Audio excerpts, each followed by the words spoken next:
Okay, let's break this down. This paper looks complicated, but for millions, it's the key to their future. For tons of students in India, this isn't just a what if, it's their actual reality. So this is way more than just a test. It's a gateway to some seriously fierce competition. See these acronyms, IITs and top medical schools? That's the absolute top prize in this whole system. And to even get a shot, students have to master physics, chemistry, math, and biology. It's a gauntlet.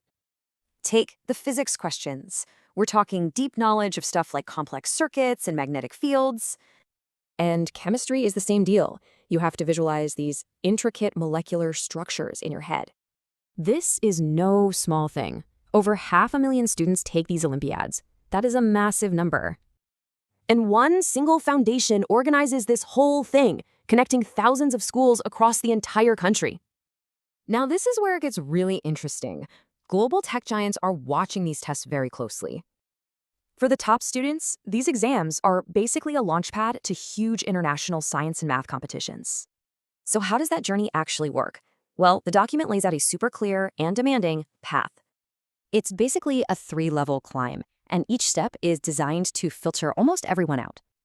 It all starts at the school level. You have to be the absolute best just to move on.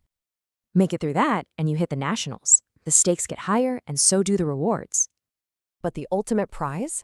It's stated right here, the chance to represent your country on the world stage. But here's the really wild part. This whole pressure cooker of a journey can start for 6-year-olds.